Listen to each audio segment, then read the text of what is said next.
মাঝরাতে বিজেপির পার্টি অফিসে আচমকা পুলিশি হানা। বিজেপি কর্মীদের সঙ্গে পুলিশের বিবাদের ভিডিও ভাইরাল। পুলিশকে জোকার বলে কটাক্ষ শুভেন্দুর। বিস্তারিত জানবো, টেলিফোন লাইনে যুক্ত হয়ে গেছেন আমাদের প্রতিনিধি সৌম্য মুখার্জি। সৌম্য, কি হয়েছে ঠিক এই বিষয়টা নিয়ে কি বলবে? দেখো, গত শুক্রবার রাত সন্ধ্যাবেলায় পশ্চিমবঙ্গের খাদ্য সরবরাহ দপ্তরের প্রতিমন্ত্রী জ্যোৎস্না মান্ডির স্বামী তুহিন মান্ডি বাজারে গেছিলেন। সেই সময় তার উপর কিছু দুষ্কৃতী চড়াও হয় বলে অভিযোগ। তার ফলে তুহিন মান্ডি গুরুতরভাবে জখম হন। পরে এই বিষয়ে তৃণমূলের তরফ থেকে স্থানীয় কিছু বিজেপি কর্মীর নামে অভিযোগ দায়ের করা হয়। আর তার জন্য পরেই শনিবার রাত্রির 2টো নাগাদ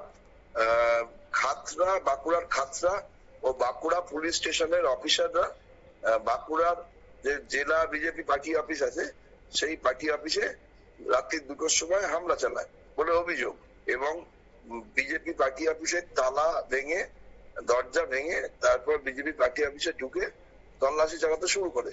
খবর পেয়ে স্থানীয় বিজেপি কর্মী ও নেতারা গিয়ে পার্টি অফিসে পৌঁছে পুলিশের সাথে তর্ক বিতর্ক শুরু করে, যার ভিডিও সোশ্যাল মিডিয়াতে ভাইরাল হয়েছে।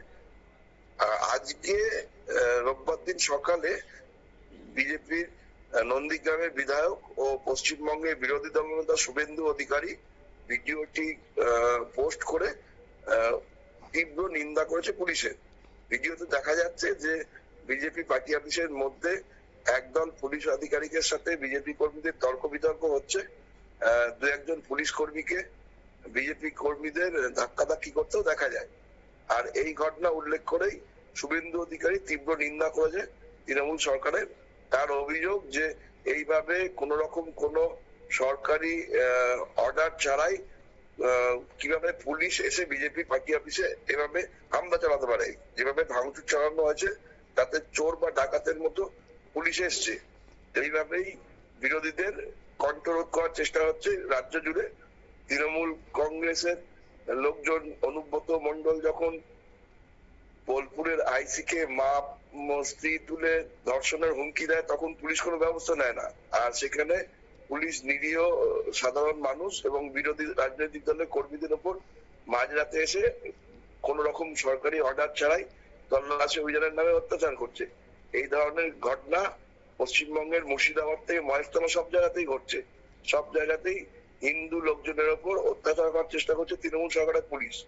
যদি এই বন্ধ না হয় তাহলে আমরা কেন্দ্রীয় স্বরাষ্ট্র মন্ত্রকের কাছে এই নিয়ে অভিযোগ জানাবো এবং পরবর্তীকালে আদালতে যাওয়ার কথা চিন্তা ভাবনা করা হচ্ছে। আম্বালিকা। একেবারে অনেক ধন্যবাদ জানাবো সৌম্যকে। মাঝরাতে বিজেপির পার্টি অফিসে আচমকা পুলিশি হানা, এবং এই নিয়ে কিন্তু কথা উঠছে যে এভাবেই কি তাহলে বিরোধীদের মুখ বন্ধ করার চেষ্টা করা হচ্ছে?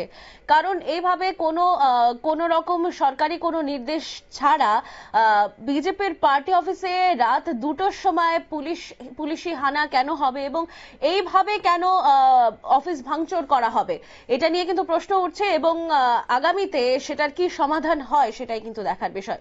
নিয়ে নেব ছোট্ট একটা বিজ্ঞাপন বিরতির, সঙ্গে থাকুন।